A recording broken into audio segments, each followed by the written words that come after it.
وَبَشِّرِ الَّذِينَ آمَنُوا وَعَمِلُوا الصَّالِحَاتِ أَنَّ لَهُمْ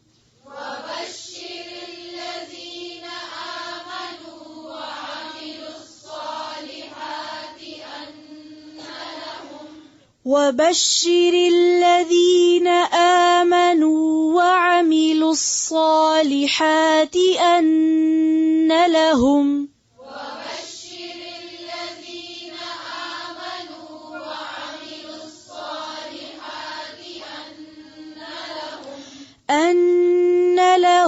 جنات تجري من تحتها الأنهار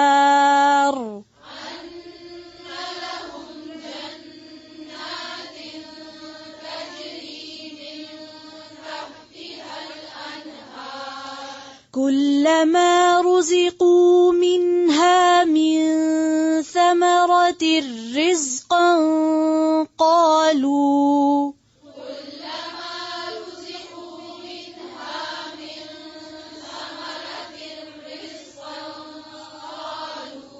پھر سے کلما رزقوا منها من ثمرة رزقا قالوا هذا الذي رزقنا من قبل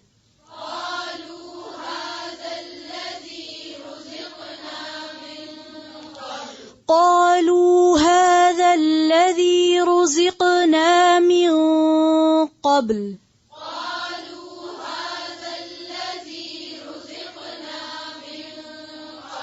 وأتوا به متشابها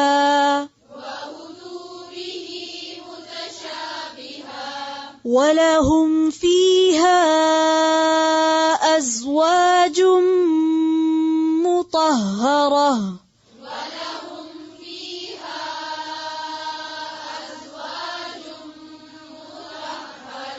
وهم فيها خالدون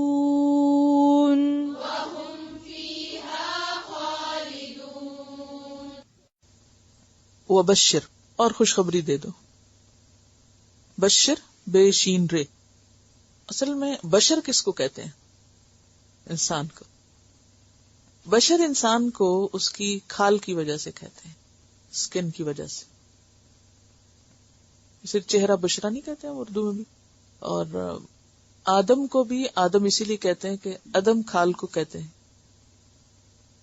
کیونکہ انسان کی جو اسکن ہے وہ باقی سارے جانوروں سے مختلف ہے. تو بشر کا معنی ہوتا ہے خوشخبری دے دو. تو خوشخبری پا کر انسان کا کیا حال ہوتا ہے؟ اس کے چہرے پہ آتی ہے نا، اس کے اسکن پہ اس کا اثر ہوتا ہے نا. خوشی کا اثر دل کے بعد سب سے زیادہ کہاں پر ہوتا ہے؟ چہرے پر اور اسکن پر انسان کے. ٹھیک ہے، تو بشر خوشخبری دے دو، خوشی کی بات سنا دو. الذین ان لوگوں کو آمنو جو ایمان لائے، وعملوا الصالحات اور انہوں نے اچھے عمل کیے. عملو کا روٹ کیا ہے؟ عین میم لام. الصالحات کا روٹ کیا ہے؟ صاد لام ہا. ٹھیک ہے جناب، اس سے ملتا جلتا کوئی لفظ پیچھے آپ نے پڑھا ہو. مصلحون. ان لہم بے شک ان کے لیے، جنات باغات ہیں، جنت کی جمع. اچھا، جنت کا لفظ جو ہے نا یہ اسی روٹ سے ہے، جیم نون نون، جس سے جن ہے. ٹھیک، جن کا لفظ بھی اسی سے ہے. جن کس کو کہتے ہیں؟ یہ جن کو جن کیوں کہا جاتا ہے؟ نظر نہیں آتا. جن کا مطلب ہوتا ہے جو ہمارے حواس سے پوشیدہ ہو، جو ہمیں نظر نہ آئے. تو جنت ایسے باغ کو کہتے ہیں کہ جس کا سایہ اتنا گھنا ہو کہ جس کی وجہ سے زمین نظر ہی نہ آئے. افریقہ کے جنگلات بعض آپ نے دیکھے ہوں گے کہ جو اتنے گھنے ہوتے ہیں کہ جس سے سورج کی روشنی زمین تک جاتی نہیں. تو جنت بھی ایسے ہی گھنے قسم کے درختوں پر مبنی ہے کہ جس کی زمین ڈھکی ہوئی، یعنی اوپر سے آپ دیکھیں تو پورے کا پورا لش گرین، بہت ہی خوبصورت نظارہ. تو ایک باغ نہیں، کئی باغ ہیں. تجری جاری ہیں. تجری کا روٹ ہے جیم رے. یہ جاری ہیں، بہتی ہیں. اصل میں تیزی سے چلنے کو کہتے ہیں. ایک ہوتا ہے چلنا اور ایک ہوتا ہے تیز چلنا، بھاگنا جیسے ہوتا ہے نا، جرا بھاگنے کے معنوں میں بھی آتا ہے. تو تجری یعنی تیز چلتا ہے، یعنی تیز تیز چلتا ہے ان کا پانی ہے جو بھی اس کے اندر ہے. من تحتہا ان کے نیچے سے، من کا مطلب سے، تحت کہتے ہیں انڈر، نیچے. من تحتہا ان کے نیچے. یہ جو من تحت ہوتا ہے نا، کسی کے انڈر ہونا، اس کے کئی معنی ہوتے ہیں. فلاں شخص آپ کے انڈر ہے، اس کا کیا مطلب؟ ماتحت. ماتحت بھی تو کہتے ہیں نا، وہ کیوں کہتے ہیں ماتحت؟ انڈر ہے. اچھا، جو انڈر ہوتا ہے اس کو کیا کرنا پڑتا ہے؟ بات ماننی پڑتی. کس کی؟ جس کے وہ انڈر ہوتا ہے. ٹھیک ہے، اس کا مطلب یہ ہے کہ وہ اہل جنت کی مرضی کے تحت ہوں گی. من تحتہا، ان کی ملکیت میں ہوں گی، ان کے انڈر ہوں گی. کیونکہ قرآن پاک میں ایک اور جگہ پر آتا ہے کہ یفجرونہا تفجیرا، جدھر جی چاہے گا ان کا اس کو ادھر نکال لے جائیں گے. دنیا کی نہریں تو جس روٹ پہ جا رہی ہیں آپ ان کا روٹ نہیں چینج کر سکتے، ان کو اپنی مرضی کے مطابق نہیں موڑ سکتے، بہت ایفرٹ لگتی ہے اس میں. لیکن جنت کی نہریں ماتحت ہیں، آپ کے اندر ہیں، جدھر چاہیں آپ ان کو موڑ لیں. ٹھیک ہے، ایک تو یہ معنی ہے. دوسرا یہ ہے کہ وہ نیچے ہیں، یعنی ویسے بھی فزیکلی بھی نیچے کو بہ رہی. کبھی آپ نیاگرا فالز گئے ہوں اور اوپر اونچے ہوٹل سے آپ نے اس کے نیچے فالز کو دیکھا ہو. ایک تو ہے نا کہ فالز اوپر اور آپ نیچے ہیں، وہ اور نظارہ ہے. اور ایک آپ اوپر ہو اور فال نیچے ہو. اس سین کو یاد کیجئے اگر کبھی آپ نے اتنا وقت نکالا ہو کہ وہاں جا کر تھوڑا قدرت کا نظارہ دیکھیں. اور اگر اس آیت کو آپ نے سمجھنا ہے تو آپ کو ایک ٹرپ لگانا پڑے گا اور من تحتہا کو ایکسپیرینس کرنا پڑے گا. من تحتہا کا کیا مطلب ہے؟ تو من تحتہا ان کا نیچے بہنا اور نیچے جاری ہونا. اچھا، اسی طرح ملکہ سبا جب حضرت سلیمان علیہ السلام کے پاس ان کے محل میں آئی تھی تو انہوں نے کیا کیا؟ اپنا کپڑا اٹھا لیا، کیونکہ شیشے کے فرش کے نیچے پانی بہ رہا تھا. انہوں نے سمجھا کہ شاید یہ میں پانی میں جا رہی ہوں، تو کپڑا اٹھا لیا. تحتہا ایک معنی یہ بھی ہو سکتا ہے، اور چونکہ وہ جدھر چاہیں نکال لیں، جہاں چاہیں لے جائیں، تو اس میں یہ کہ اس کے اوپر چل بھی رہے ہوں گے اور نیچے سے پانی کا نظارہ بھی ہو رہا ہوگا. یعنی یہ معنی بھی ہو سکتا ہے. اور اصل تو جنت کی حقیقت کیا ہے دیکھا ہی نہیں کسی نے، کوئی کیا بیان کرے گا اس کا. صرف جو بتایا گیا ہے یا جو انسان امیجن کر سکتا ہے اسی طرح اس کو لے کے چلتا ہے. لیکن قرآن کے جو الفاظ ہیں ان کے اندر ایک معنی کا دریا چھپا ہوا ہے. اس کے اندر جتنا بھی آپ غور و فکر کرتے چلے جائیں تو من تحتہا الانہار، ان کے نیچے ہیں نہریں. انہار کا روٹ جو ہے وہ نون ہے رے ہے، نہر. نہر کا لفظ عربی میں دریا کے لیے بھی استعمال ہوتا ہے، یعنی بالکل چھوٹی چھوٹی کو نالیاں نہیں مراد یہاں، بلکہ وسیع پیمانے پر. اور تھوڑا سا یہاں یہ بھی ذکر کرتے چلیں کہ جنت کی نہریں جو قرآن میں بیان ہوئی وہ 4 قسم کی ہوئی ہیں. ایک تو پانی کی نہریں، اور پانی ایسا کہ جس کا رنگ ذائقہ وغیرہ خراب نہ ہو. مما ان غیر آسن. دوسری شہد کی نہریں، من عسل مصفا، صاف شفاف شہد کی نہر. اور پھر وہ چلتا شہد، چلتا جائے، اسٹل ساکن نہیں، کسی ایک جگہ پہ ڈرم بھر کے نہیں رکھا ہوا بلکہ فلوئنگ. تیسری قسم کی نہر من لبن، دودھ کی نہریں. اب کلرز بھی آپ دیکھیں، پانی کی نہر، شہد، اور شہد کے تو کئی رنگ ہوتے ہیں. شہد کی نہر، پھر دودھ کی نہر، اور پھر شراب کی نہریں بھی. نہر من خمر، شراب کی نہریں. لذت للشاربین.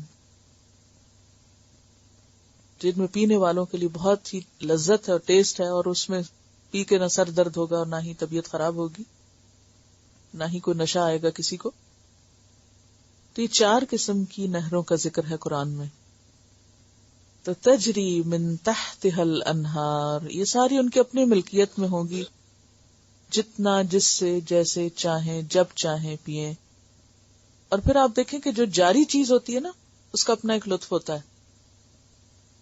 آپ نے دیکھا ہوگا کہ جو بہتا پانی ہوتا ہے نا، اس کے کئی رنگ بھی ہوتے ہیں.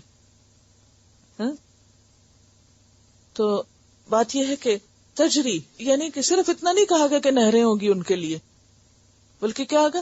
تجری، چلتی نہریں، ان کی ملکیت میں نہریں. اور پھر ان کے کئی رنگ. اور پھر آپ دیکھیے کہ جو لہریں اٹھتی ہیں چلتے پانی کی، ان کے اندر خود ایک حسن ہوتا ہے. کبھی آپ چلتے پانی کے کنارے کھڑے ہو جائیں تو آپ وہاں سے ہٹنا نہ چاہیں گے، یعنی اس کا اپنا ہی ایک لطف ہے. کبھی کوئی گرتا پانی یا بہتا پانی تو آپ دیکھتے ہیں کہ دیکھتے ہی جاتے ہیں، حالانکہ وہ ایک ہی کام کر رہا ہوتا ہے، مگر آپ دیکھتے ہی جاتے ہیں، دیکھتے ہی جاتے ہیں. اس کے اپنے اندر ایک اٹریکشن بھی ہے، ایک خوبصورتی بھی ہے. ان لہم جنات تجری من تحتها الانہار کلما رزقوا، کلما جب کبھی، رزقوا وہ رزق دیے جائیں گے، یعنی کھانے کو کچھ دیے جائیں گے، منہا اس میں سے، من ثمرۃ پھلوں میں سے، رزقن کوئی رزق. کیونکہ آپ دیکھیے کہ ہو سکتا ہے کچھ لوگوں کو پریشانی ہو رہی ہو کہ کبھی جیسے ڈائٹ کرتے ہیں صرف فروٹس کھاتے ہیں تو پیٹ نہیں بھرتا. تو اب یہ ثمرۃ سے مراد صرف فروٹس نہیں ہے، یاد رکھیے تمام چیزیں ہیں. اور اس میں آپ اگر دیکھیں تو فروٹس کی بھی کئی قسمیں اور کئی رنگ اور پھر کئی ذائقے ان کے. اور اگر آپ کلر کو ہی دیکھیں اور ٹیکسچر کو دیکھیں، اور کوئی ڈرائی ہے تو کوئی کسی کے اندر جوس ہے اور لکوڈ ہے، اور کوئی کسی رنگ کا ہے، کوئی کسی رنگ کا ہے، کسی کے اندر کوئی خوشبو ہے، کچھ ذائقہ ہے. تو یہاں پر کلما رزقوا منہا من ثمرۃ رزقا، بطور رزق جب ان کو کوئی بھی چیز دی جائے گی تو قالوا وہ کہیں گے ھذا الذی رزقنا من قبل، ایسی چیزیں تو ہمیں اس سے پہلے بھی ملی تھی. وَأُتُوا اور وہ دیے جائیں گے. اب یہ جو ہے نا اتو، اس کا روٹ ہے الف تے. یہ عطایاتی کا مطلب ہوتا ہے آنا، تو بے ساتھ لگ گیا تو لانا. اور وہ لائے جائیں گے، نہیں دیے جائیں گے مراد ہے. متشابہہ، متشابہ شین بے ہے، ملتے جلتے، شبہ اور شب اور شبیہ اسی سے ہے.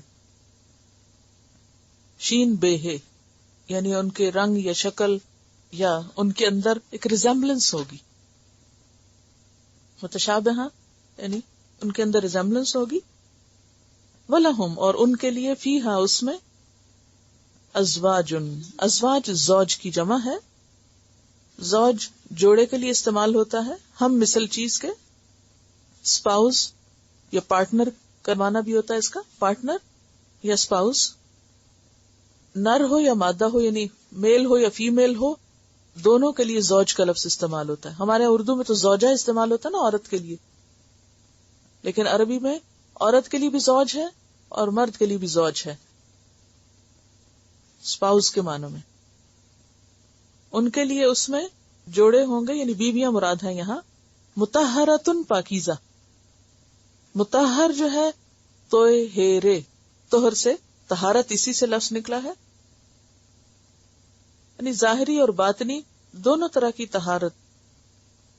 ظاہری سے مراد کیا کہ انسان کے جسم میں جتنی بھی غلاظتیں ہیں، اس کی ناک یا آنکھ یا کان یا منہ سے یا جسم کے باقی حصوں سے یا ایک ایک مسام سے جو پسینہ وغیرہ نکلتا ہے.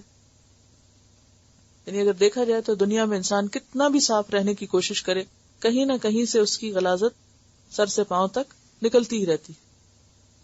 لیکن جنت میں انسان کو ان ساری مصیبتوں سے نجات ہو جائے گی. تو یہ ظاہری نجاستیں، ان سے بھی صاف ہوگا انسان. اور باطنی نجاستیں جیسے بد اخلاقی یا عیب یا خیانت یا دھوکہ یا فریب، کیونکہ منافق تو وہاں جائیں گے نہیں، تو اس لیے ایسے ہی لوگ جنت میں جائیں گے جو ان غلاظتوں سے اور ان منافقتوں سے پاک ہوں گے. یعنی صاف ہوں گے، اندر باہر سے صاف ہوں گے. مطہرہ، اب وہ پھل تو اپنی جگہ، نہریں تو اپنی جگہ، باغ تو اپنی جگہ، لیکن جو انسان ہوں گے ان باغوں میں وہ بھی پاک صاف ہوں گے.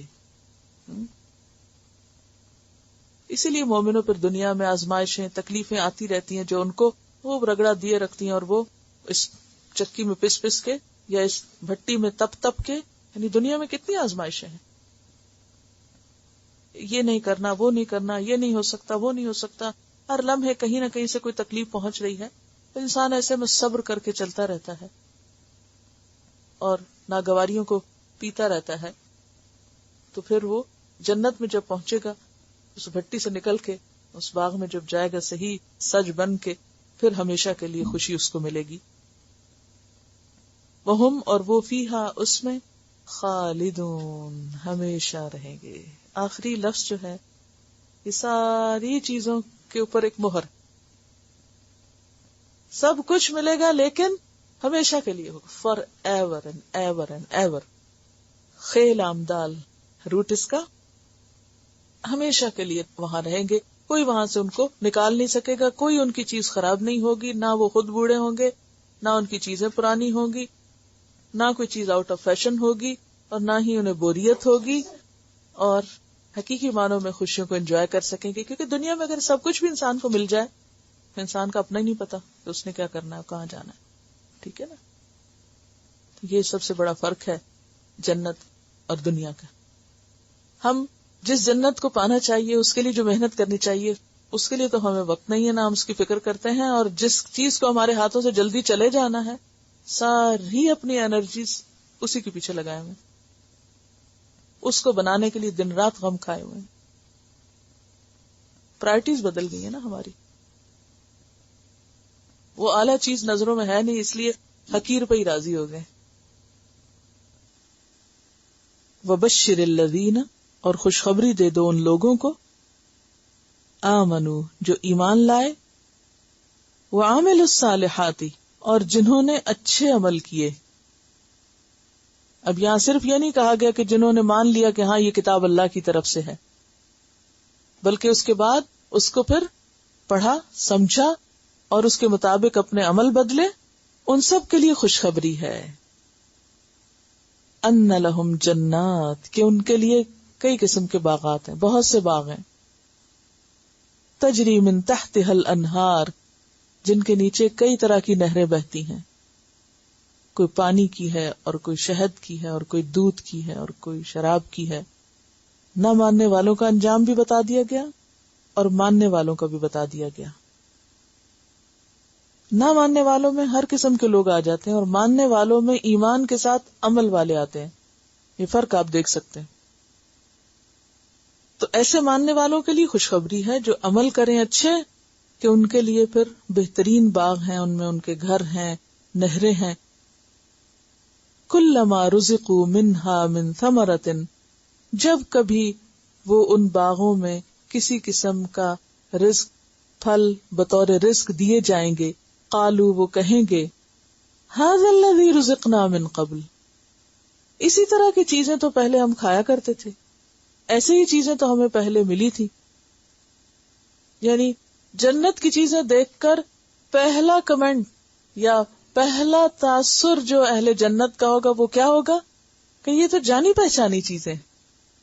آپ نے دیکھو گا کہ کوئی پھل جب آپ پہلی دفعہ دیکھتے ہیں تو آپ کو کیا ہوتا ہے، آپ کی ایک ریزرویشن ہوتی ہے، یا ایک جھجک ہوتی ہے، یا سیٹسفیکشن نہیں ہوتی، یا آپ اس کے قریب جاتے ہیں تو پہلے تھوڑا سا چکھتے ہیں ڈر کے، اچھا یہ ٹھیک ہوگا، معلوم نہیں، پھر کہتے ہیں ہاں کھا سکتا ہوں. اور عام طور پر آپ نے دیکھا ہوگا کہ بچوں کو کوئی نئی چیز شروع کرانے میں کتنی مشکل ہوتی نا. یعنی جب وہ ایک فوڈ کے عادی ہو جاتے ہیں، کئی بچے اتنے سال دودھ نہیں چھوڑتے، کھانا ہی نہیں کھاتے. کیوں نہیں کھاتے؟ ان کا ٹیسٹ ہی نہیں ڈیولپ ہوتا، ان کو طبیعت ہی نہیں مانتی، وہ دیکھ کے کہتے یہ ہم نے نہیں کھانا. لیکن جن چیزوں سے وہ مانوس ہوتے ہیں، جو ان کو اچھی لگتی ہیں، وہ چاہے ایک آدھی ہو انہیں پہ گزارا کرتے ہیں. تو یہ انسان کی ویکنس ہے، اور انسان کی ضرورت ہے، اور انسان کی ایک طلب ہے کہ وہ اپنی مانوس، من پسند اور جانی بوجھی چیزیں کھانا چاہتا ہے. تو جو عادت ہو جاتی ہے یا جس چیز سے مانوس ہو جاتے، یوز ٹو جسے کہتے ہیں نا، یوز ٹو ہو گئے، اس کے بغیر لگتا ہے پیٹ بھی نہیں بھرا. تو اسی لیے جب وہ جنت کے پھل دیکھیں گے، اگرچہ وہ اپنے کوالٹی میں، اپنے مزے میں، اپنی ہر چیز میں بہت ہی بہترین ہوں گے، لیکن وہ دیکھنے میں ایسے لگیں گے کہ جیسے نون ہے، جانے بوجھے ہیں. اسی طرح کے ہی تو کھاتے رہے ہم. هذا الذی رزقنا من قبل واتوا به متشابہا، اور ان کو اس سے ملتے جلتے ہی دیے جائیں گے. یعنی دنیا کے پھلوں سے کس اعتبار سے ملتے جلتے ہوں گے؟ یوں لگتا ہے جیسے ظاہری اعتبار سے ہی کچھ نہ کچھ ریزمبلنس ہوگی، لیکن یہ ہو سکتا ہے کہ صرف نام کی حد تک ہوگی یا شکل کی حد تک. جیسے قرآن پاک میں کئی پھلوں کے نام بھی آتے ہیں نا، کہ جنت میں کون کون سے پھل ہوں گے. مثلا انار کی بات ہے، انگور کی بات ہے، کھجور کی بات ہے، زیتون کی بات ہے، انجیر کی بات ہے، یا پھر بناناس کی یعنی کیلے کی بھی بات ہے، سدر مخدود و طلح ممدود، تو بیروں کی بات ہے. تو اب یہ چیزیں جو ہیں نام بھی وہی ہیں، تو یہ ریزمبلنس کس میں ہوگی؟ ناموں میں تو ہے ہی، جیسے ابھی ہمیں بتایا گیا، یا پھر کسی حد تک شیپ میں ہوگی، لیکن اس کا ٹیسٹ اور اس کا جو آگے جو کچھ مزہ ہے اور جو اس کی خوشبو ہے اور جو اس کا فائدہ ہے، وہ تو ظاہر ہے. پھر جنت اور دنیا کا جو فرق ہے وہ ہے ہی. یعنی یہ نہیں کہ دیکھ کے انسان کہے گا اچھا پھر وہی، یہ نہیں کہیں گے، یعنی اس سینس میں اچھا پھر وہی نہیں.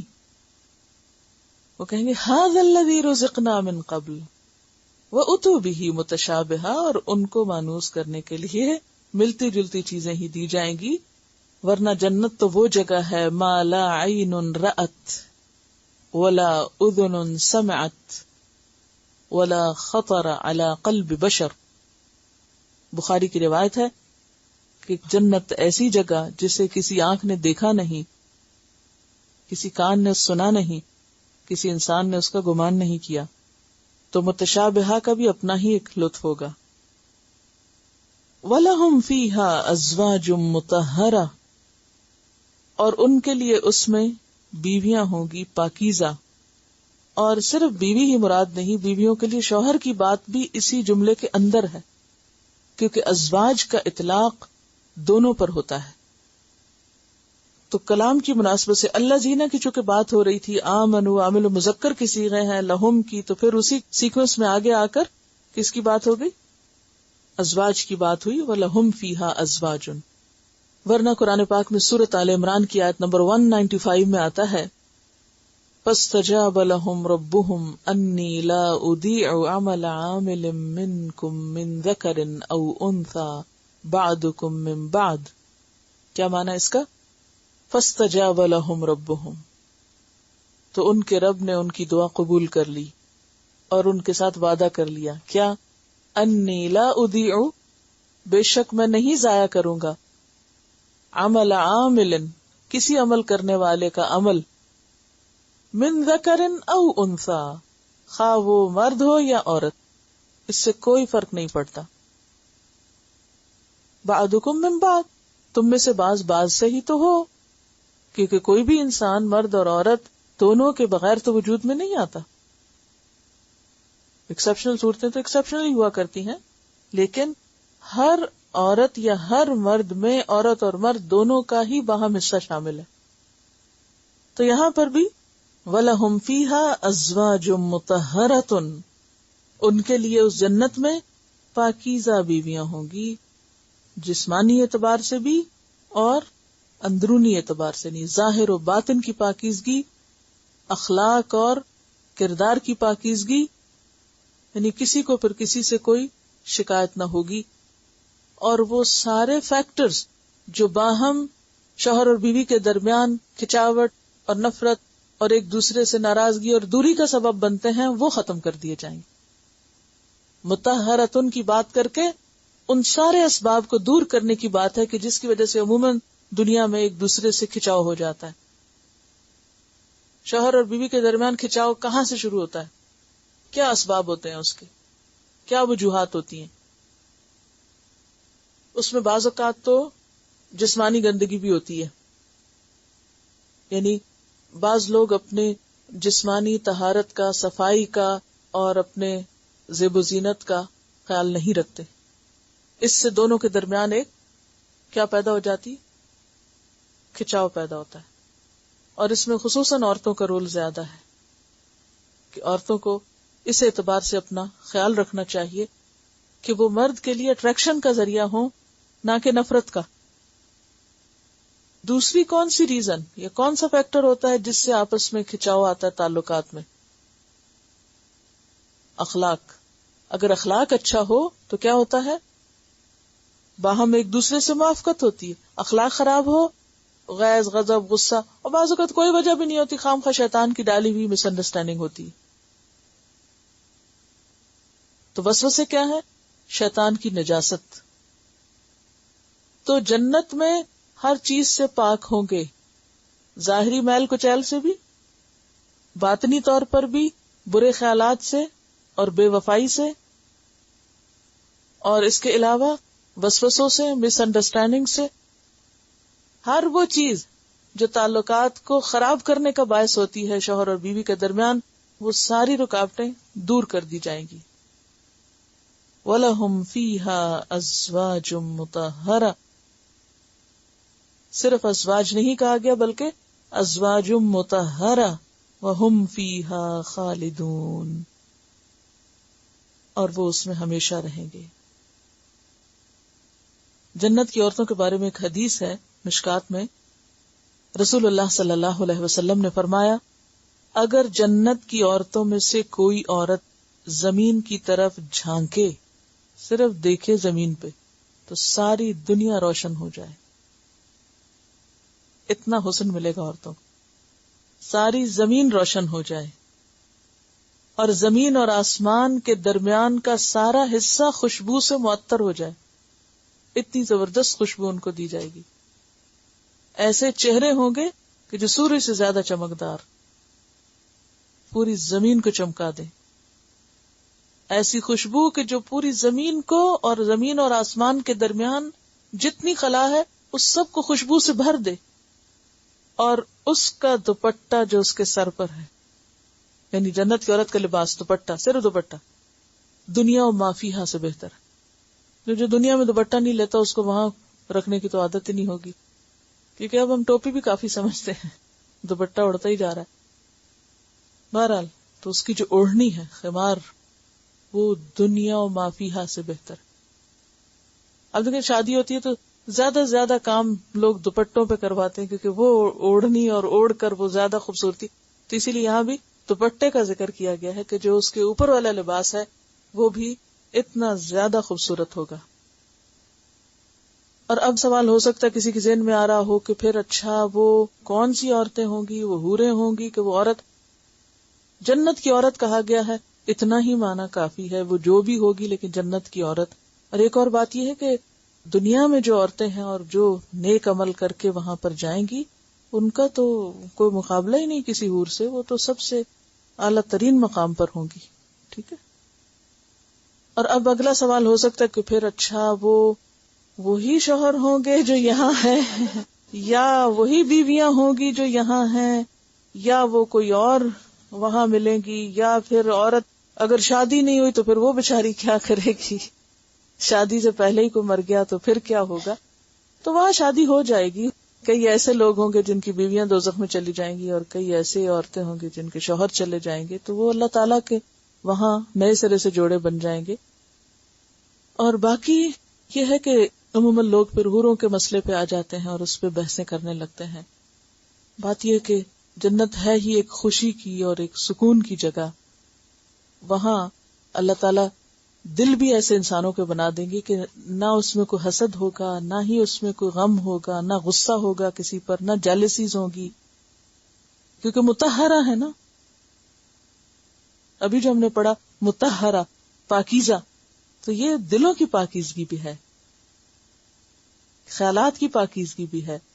وہ جو جلن کڑن گٹن جو دنیا میں ہے وہ وہاں نہیں ہوگی. وَهُمْ فِيهَا خَالِدُونَ، اور وہ اس میں ہمیشہ رہیں. دنیا میں تو ایک عورت بیچاری بیاہ کے جاتی ہے، جتنی مرضی اچھی دلہن بن کے جائے، جو کچھ، پھر آگے قسمت بستی ہے یا نہیں بستی. لیکن جنت میں کوئی کسی کو گھر سے نہیں نکال سکے گا، کوئی شوہر اپنی بیوی کو گھر سے نکلنے کی دھمکی نہیں دے گا، یا نکالنے کی، یا طلاق دینے کی، یا اور جنت کی عورتیں ہوں گی بھی اتنی بااخلاق کہ ان کو طلاق دی بھی کیوں جائے. لیکن ویسے بھی ہم فیہا خالدون، ہمیشہ کے لیے وہ گھر ملے گا. دنیا کے گھر ہمیشہ کے لیے نہیں ہے، کوئی پتہ نہیں کس دن ہم سے ہمارے گھر لے لیے جائیں. نو ون نوز. خصوصاً عورتوں کو بہت محبت ہوتی ہے نا اپنی چیزوں سے، سامان سے، گھر سے، ایک ایک چیز. جتنا چاہیں چمکائیں، جتنا چاہیں سجائیں، لیکن چھوڑنا ہے، یہ یاد رکھیں. جتنی چاہیں توجہ دے دیں اس پر، تو اس لیے ضرورت ہی کی دیا کریں، اور باقی وقت آخرت کے گھر کو سنوارنے کے لیے. اور پھر یہ جو خالدون کی بات ہے، بخاری میں آتا ہے رسول اللہ صلی اللہ علیہ وسلم نے فرمایا، جنت اور جہنم میں جانے کے بعد ایک فرشتہ اعلان کرے گا، اے جہنمیوں اب موت نہیں، اور اے جنتیوں اب موت نہیں. جو فریق جس حالت میں ہے اب اسی حالت میں ہمیشہ رہے گا. کہتے ہیں کہ اس جملے کو سن کر جنتی اتنے خوش ہوں گے، اگر خوشی سے مر سکتے تو مر جاتے، اور اسی طرح جہنمی بھی اتنے غمگین ہوں گے کہ اس وقت اگر کوئی غم سے مر سکتا تو مر جاتے. اس کے بعد ہمیشگی، جو مل گیا ہمیشہ کے لیے مل گیا. ہم فیہا خالدون. یہ ہے اصل قیمت جنت کی. اس کے مقابلے میں دنیا کی کس چیز کو لائیں گے؟ کس چیز کو؟ کون سی چیز پرماننٹ ہے ہمارے پاس؟ کوئی بھی نہیں ہے. پھر کون سی چیز اس قابل ہے کہ اس کی خاطر اپنی آخرت برباد کی جائے؟ کون سی چیز؟ کوئی بھی نہیں. یوم لا ينفع مال ولا بنون الا من اتى الله بقلب سلیم. آپ دیکھیں کہ عموماً انسان کا کیا دل چاہتا ہے کہ اس کے پاس رہنے کو جگہ اچھی ہو، گھر ہو، گارڈن والا گھر ہو، good place, good food, good company, اچھی کمپنی ہو، ساتھی اچھا ہو. یہی تمنائیں ہوتی ہے نا.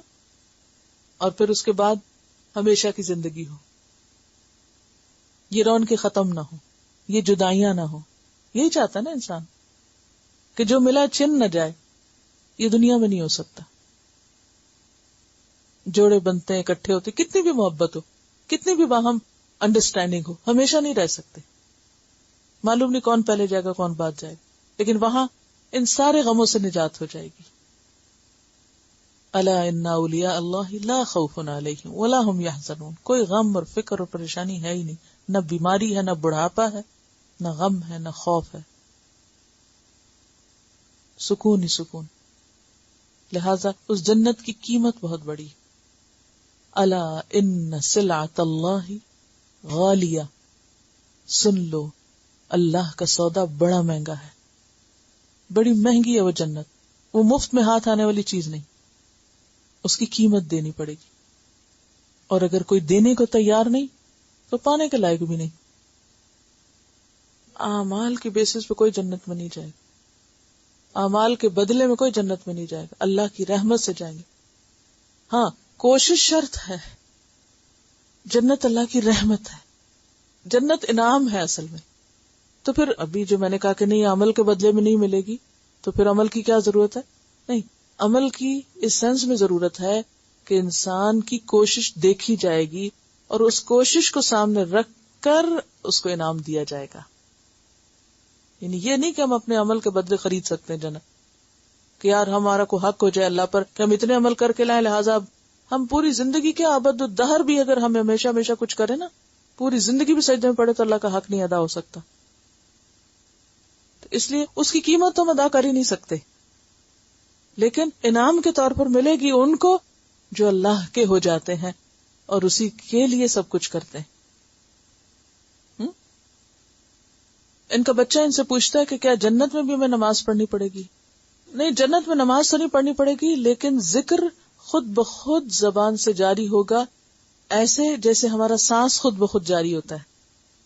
جیسے ہم سانس لیتے ہیں نا تو پتہ چلتا ہے اس وقت آپ سب سانس لے رہے ہیں، کوئی ایفرٹ کرنی پڑتی ہے نہیں، تو وہاں کوئی تکلیف نہیں ہوگی. نماز تو نہیں پڑھنی پڑے گی، لیکن ذکر سب جنتی کریں گے، اور وہ ذکر سانس کی طرح خود بخود انسان کے اندر سے نکل رہا ہوگا، اور اس کے لیے بھی ایفرٹ نہیں کرنی پڑے گی. اب دیکھیں کہ کوئی ایسی محفل یا کوئی ایسا مقام جہاں پاکیزہ خیالات، پاکیزہ کردار، پاکیزہ اخلاق لوگ رہتے ہوں، تو آپ دیکھیں وہ جگہ دنیا میں بھی آپ کو جنت لگے گی. تو جنت میں جانے سے پہلے انسان اس دنیا میں بھی ایک طرح سے جنت کا ایکسپیرینس کرتا ہے اگر وہ اس پاکیزگی کی طرف توجہ کرے. اور قد افلح من تزکا،